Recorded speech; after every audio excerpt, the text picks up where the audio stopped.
বাম, আওয়ামী লীগ আর প্রগতিশীল বিএনপি পুচ্ছে আগুন লাগিয়েছে একই সাথে। যাই হোক, আমি সবগুলা আগুন নিয়ে আজকে কথা বলবো না, কয়েকটা আগুন নিয়ে কথা বলি। প্রথম অভিযোগ কি, মেজর ডালিম নাকি খুনি। আসলে কি মেজর ডালিম খুনি?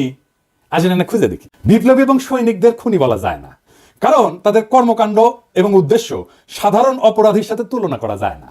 আদালত যখন প্রাণ নেয় সেটাকে খুন বলা যায়? একজন সৈনিক যখন দেশের শত্রুকে হত্যা করে সেটাকে অপরাধমূলক কাজ? একজন নারী যখন তার ধর্ষককে হত্যা করে ফেলে ধর্ষণের সময় সেটাকে অপরাধ না? সেটা না। কেন না? এর কয়েকটা কারণ আছে, বুঝে দেখি। এক নম্বর কারণ, নৈতিক পার্থক্য, মোরাল জাস্টিফিকেশন। বিপ্লবীরা সাধারণত বিদ্যমান শাসন ব্যবস্থার অন্যায় বা নিপীড়নের বিরুদ্ধে সংগ্রাম করে। তাদের কর্মকাণ্ড একটা বৃহত্তর সামাজিক এবং রাজনৈতিক পরিবর্তনের উদ্দেশ্যে পরিচালিত হয়, বৃহত্তর স্বার্থে। নৈতিক দৃষ্টিকোণ থেকে এটা ন্যায় যুদ্ধ, জাস্ট ওয়ার, এই ধারণার সাথে সম্পর্কিত। সৈনিকেরাও একটা প্রতিষ্ঠিত রাষ্ট্র বা আদর্শ রক্ষার জন্য কর্তব্য পালন করেন। দুই নাম্বার, উদ্দেশ্যের মাহাত্ম্য, এটাকে ইংরেজিতে বলে এন্ডস ভার্সেস মিনস।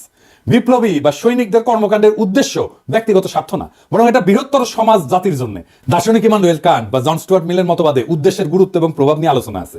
মিলের উপযোগবাদ বলে একটা তত্ত্ব আছে, এটা অনুযায়ী যদি একটা কর্ম বৃহত্তর জনগণের কল্যাণে হয় তবে সেটা নৈতিকভাবে গ্রহণযোগ্য।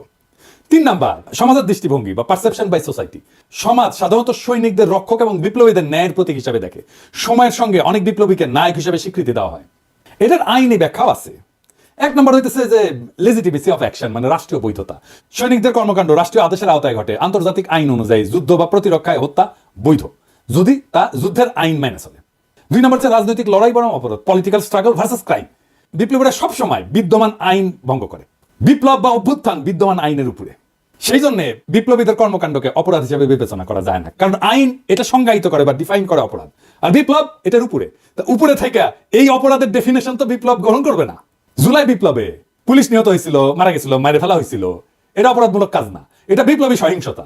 এই জন্যই এই হত্যার বিচার করা যাবে না, কারণ বিপ্লব অভ্যুত্থান আদালত বা আইনের চাইতে বড়। যদি পুলিশ হত্যার বিচার হয় তাহলে ধরে নেবেন বিপ্লব পরাজিত। 15ই আগস্টের বিপ্লব পরাজিত হয়েছিল জন্যই আগস্ট বিপ্লবের নায়কদের বিচার এবং ফাঁসি হয়েছিল।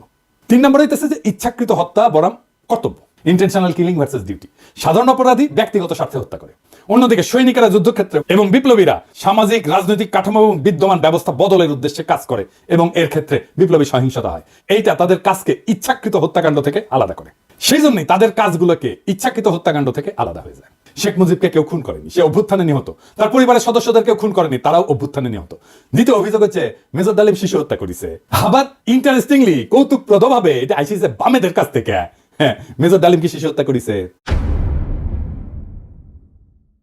মেজর ডালিম 32 নাম্বার আক্রমণ করে নাই, তারে দায়িত্ব দিতে চাইছিল, সে নেয় নাই।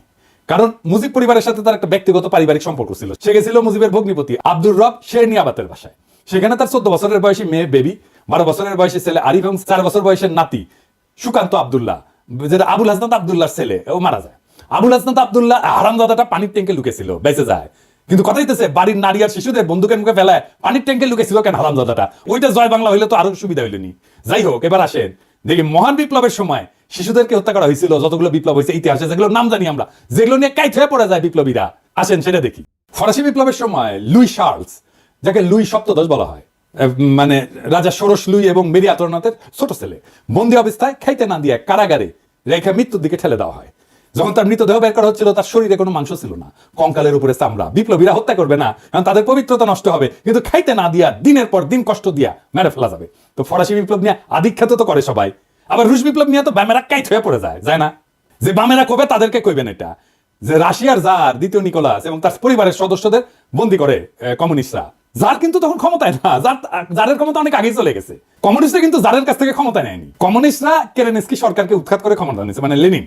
ক্ষমতা নেওয়ার পরে 18 সালে 17 জুলাই একসাথে হত্যা করে এই জারের পরিবারকে, তার স্ত্রী আলেকজান্দ্রা এবং তাদের 5 সন্তান, অলগা, তাতিয়ানা, মারিয়া, আনাস্তাসিয়া এবং অ্যালেক্সি। লেনিন মনে করছিল জারের পরিবার যদি বাইসে থাকে তাহলে তারা রাজতন্ত্র পুনরুদ্ধারের জন্য কাজ করতে পারে। এই জন্য পুরা পরিবারকে হত্যা করার সিদ্ধান্ত নেওয়া হয়।